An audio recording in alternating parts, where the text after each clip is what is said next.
Hello guys! Magandang hapon sa inyo lahat. I am Chirigas Mama sa Channel, a fitiller, also a tarot. So ngayong hapon na to, natalakayin natin, this is something urgent pasilip para sa ating Vice President na si Sara Duterte. Hagilapin natin at tuklasin natin yung mga bagay na maaaring masagap natin sa energy niya. No, itong reading na to ay pawang gabay lamang ha. Ito ay pawang gabay lamang. Alamin natin yung mga bagay na maaaring maganap sa hinaharap or posibleng mangyari sa hinaharap. Let's see guys. Angel Spirit, please give me information. Tuklasin natin yan guys. And of course, don't forget to like and subscribe my channel and hit the bell for more videos update. Then of course, maraming salamat pa sa mga walang sawang pagsuporta sa aking channel. Lalo-lalo na ang skip ng ads na way pagpalain kayo ng Diyos at may kapal. Siksik, liglig, umapo na biyayang manumbalik sa inyo. Angel Spirit, please give me information po. Ano kayo masasagap natin sa energy niya? Eric, talagang sinasabi, no? With the Six of Wands across the Nine of Cups. Na may mga bagay dito na maaaring mapagtagumpayan. Na may mga bagay silang gustong mangyari. No, the Six of Wands, something, and Nine of Cups. Na ano kaya itong bagay na maaaring mapagtagumpayan nila? Angels, please give information po. Now, there's something guys with the Seven of Wands. Something of protection. So, may mga bagay dito na kailangan proteksyonan at tingatan. O mayroon dito mga bagay na pinoproteksyonan. And there's a Three of Wands waiting for a ship. Nalalabas ang katotohanan sa likod ito. Na may mga bagay na unti-unti na lalabas. Lalalantad. No? May resulta na. Malapit na. And there's a Knight of Wands where slowly but surely, unti-unti na. Unti-unti na raw mga aring mangyari. Maganap. No, there's something a star card because there's an unexpected with the star card. The star card something in hope, no? Maaring may pag-asa na para gisahin sa sariling mantika. Na mayroong bagay nito maaring mangyari, no? Posibleng mangyari na maaring gisahin sa sariling mantika. O maaring nagkakaroon ng self-sabotage that because of their actions. No, let's see. What is the Six of Wands? Ano yung bagay na maaring kumbaga mapagtugubay? Meron ditong iniingatan, pera, no? Meron bagay na gusto nilang i-secure. And there's something guys with the Eight of Cups, something moving forward. No, kumbaga, meron silang gustong mangyari na gusto nilang gusto nilang makaalis dito sa situations na to. Ano man yung bagay na nararanasan or maaring nangyayari sa kanila ngayon, no, gusto nilang makawala sa eksena. Because there's a King of Wands. No, there's something a bigger picture. So, unti-unti na rin makikita. Meron ditong lalaki na maaring pumuprotekta sa kanya, no? Okay. So, let's see what is the Two of Wands. Because there's a Six of Cups. Now, there's something a past person coming. But there's something a familiarity. Now, mayroong resulta na lalabas about, I feel something tatay niya to. Or maaring sa kapatid niya or sa malapit sa kanya. Na may resulta na raw na lalabas. So, there's a possible na may lalabas na result dito. At may mga bagay na maaring tungkol sa nakaraan na maaring maungkat. What is the Knight of Wands? Represent with the Eight of Swords. Unti-unti daw dito ha. May ipit siya sitwasyon. Unti-unti daw itong may ipit sa sitwasyon. Maaring napapalibutan siya ng toxic or negativities. O maaring sinasabi dito na maaring maipit or makulong siya. No, what is additional? Nakita niyo yun guys. No, hindi siya makakilos, hindi siya makagalaw. Then of course, there's something guys with the Five of Swords, the Star card, represented with the Ace of Wands. But definitely, there's something a project or new idea. So, meron ditong plano. No, itong plano to, maaring ito yung sinasabi na unexpected situation na maaring gisahin sa sariling mantika. Na hindi niya ina-expect na may plano sila, pero ang nangyari, sila mismo yung may ipit sa situations, no? Yung plano nila, flop na naman, yung plano nila, maaring magdala sa kanila, no? Nang hindi kaaya-ayang pangyayari. What is the additional messages? With the Six of Wands and the Four of Pentacles. Represent guys with the Death card. So, katapusan na. Na may mga bagay na katapusan na ng eksena, na may mga bagay na matutuldukan na. Na there's something a King of Swords, now with the Stop the Pattern. Meron ditong bagay na puputol na ng eksena, na may mga bagay na parang, kumbaga, para makarecall, makaget over, or para makaalis sa situation. So, big sabihin dito, may lalaki dito na maaaring tumulong sa kanya. No? Sa ating, meron lalaki dito, guys. Pag yan lumabas dito yung Justice card, alam nyo na yun. Kasi nitutulong sa kanya. No, pag may lumabas sa Justice card, there's a Knight of Swords. Nagkakaroon siya ng anxiety, sleepless night. Ibig sabihin dito, guys, no, yung pumuprotekta sa kanya lalaki, nagkakaroon na ng stress. No, na-stress na, kumbaga nagkakaroon ng sleepless nights. And there's a tower moment in reverse. Something chaos, no? Unti-unti nang babagsak or masisira. No, meron resulta dito na unti-unti na talagang, kumbaga, malalaman, kumbaga, ano yung mga bagay na nangyari, mayroong ng, kumbaga, resulta.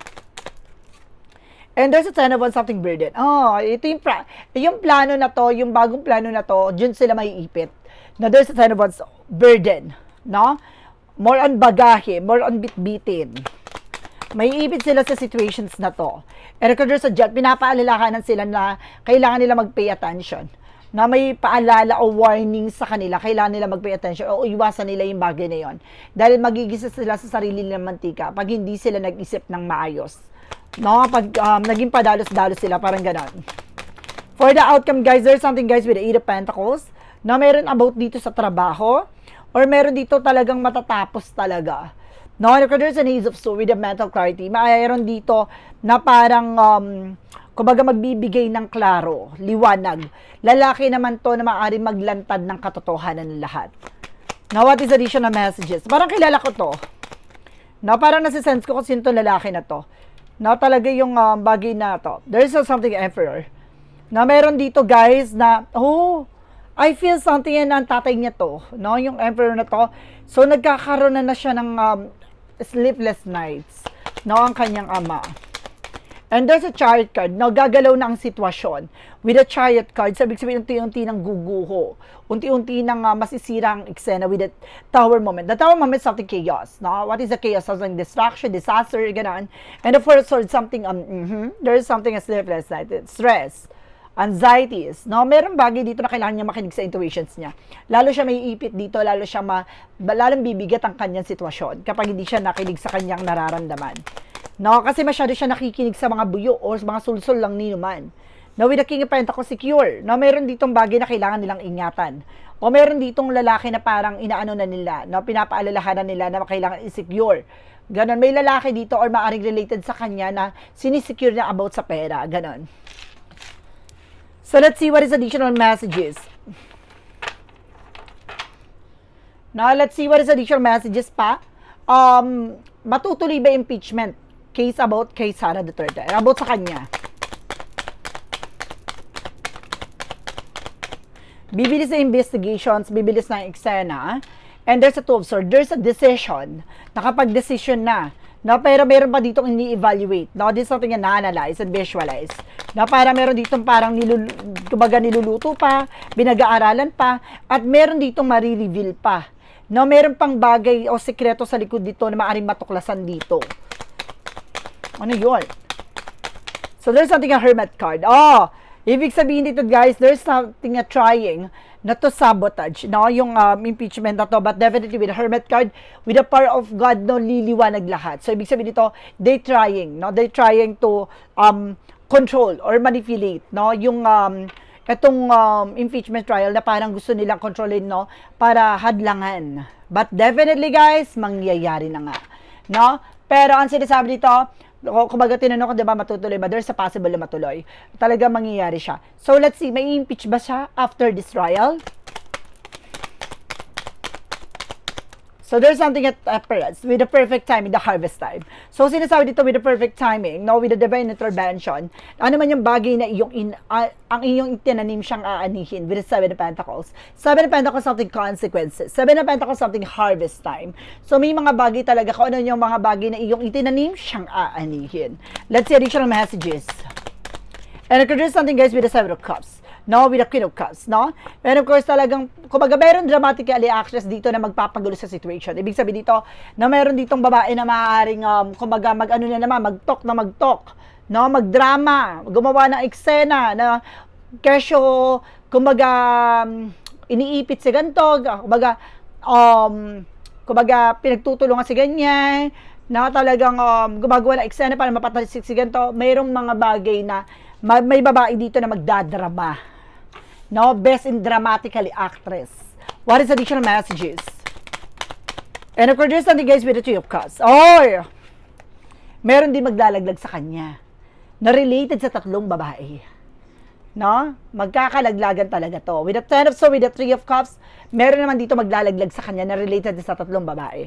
No? Yun. Guys, very exciting, guys. Let's see what is additional messages.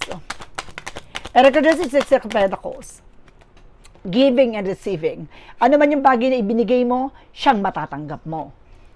No, there's something in balance. No, meron ditong bagay na kailangan magliwanag. No, kasi meron ditong about sa pera, malaking pera, no, na maaaring matanggap, no, meron ditong justice, no, nakita niyo yung parang timbangan, a balance. Oh, alam niyo na kung ano yung nasa isip ko, ha? Alam niyo na yon. And there's the world. No, there's something na may related about sa ibang bansa. Diba? Meron ditong about sa ibang bansa para bayaran ang justice. No, what is additional messages? And there's the Four of Wands. Now, this is something in celebration. So, may mga bagay talaga maaaring magkaroon ng celebrations na meron ditong gathering na maaaring mangyari. So, let's see what is additional messages. And there's the Two of Wands, choices, no? No, may mga bagay dito siyang pipiliin. No, I feel something na parang aalis siya ng bansa, no, para magpanigurado. No, let's see what is additional messages. After the impeachment, there's a possible na umalis to. Now, there's something with the Five of Wands and the Ten of Cups. Ay! Oh my God! So, there's something complication about sa family niya. Ibig sabihin, mauungkat na about sa pamilya nila. No, ibig sabihin dito, no, kumbaga may mga bagay na mabubulabog o mauungkat na tungkol sa mga properties, sa mga wealth nila. Oh, exciting, guys. So, let's see. Additional messages. Ano pa yung mga sasagap natin sa energy? Now, there's a King of Cups. Now, there's something, a man with a full card. Masyado siya nagtiwala dito sa tao na to. With a, meron silang ano, ha? There's a justice. At yung sinasabi ko kanina, meron daw dito sa justice na very devoted daw sa kanyang ama. Ooh. There's a full card. So something, a full card, something, a leap of faith. Na masyado mataas ang pananampalataya, mataas ang tiwala. And of course, the King of Cups, something, a father figure. And of course, there is a justice card. So, ibig sabihin, no, sa SC, no, there is something very devoted daw sa kanyang ama. Na meron dito, guys. So, let's see what is additional messages with the angel spirit. And there's a Hangman. Or may ipit siya dito, no? May ipit siya dito. There's something like the Hangman because the Knight of Cups. May offer daw dito, may apology na maaaring mangyari. At the same time, may offer daw dito na maaaring mag-ipit sa kanya sa sitwasyon. Ay, ano kaya yon? And there's a Three of Swords. Something, there's something greedy. Na meron daw dito, itong tao na to very greedy. Na ito nag-offer sa kanya, siya parang, kumbaga, natimbrehan na itong tao na to ilalaglag siya. No? Kilala ko itong tao na to, yung greedy, na very insecure. No? Sa sarili niyang pamilya. Diba?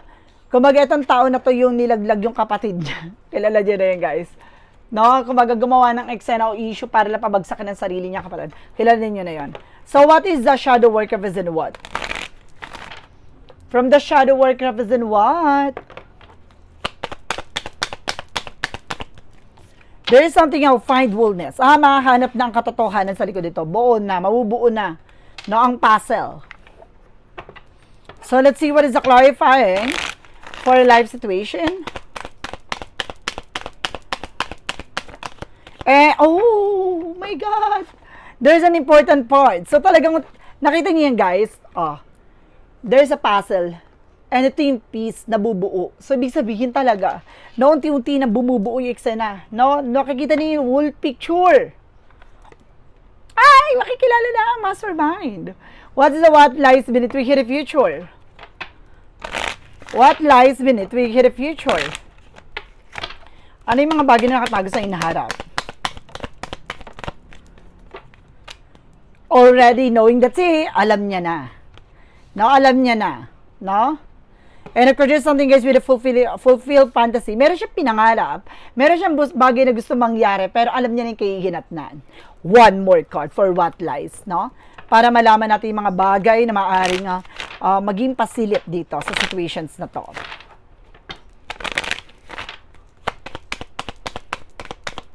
Okay. Cap up, finding evidence, no? Talagang alam na, no? There's a cheating, lying, no? Finding evidence, no? Meron na nakuwang ebidensya o hinahanapan na ng evidence. Very exciting, guys. So, this is something in urgent pasilip para sa ating Vice President si Sara Duterte. Once again, guys, no, etong reading na to ay pawang gabay lamang, no, posibleng mangyari sa hinaharap, no, maaring may mga pasilip dito na maaring nasagap, no, sa energy niya, no, ito ay maaring mangyari o hindi mangyari. So, ibig sabihin nito, pwede siyang maganap, pwede siyang hindi, no, there's something in pasilip lamang, no, posibleng maganap, no. So, guys, maraming salamat po, ito ay pawang gabay lamang. Don't forget to like and subscribe my channel and hit the bell for more videos. Update ko, maraming salamat po sa mga walang sawa pag-support sa aking channel, lalo-lalo na ang hindi skip ng ads na way pagpalain kayo ng Diyos at may kapal. Siksik, liglig, umapa na biyayang manang balik sa inyo. Maraming salamat. See you in the next video. Bye-bye and babush.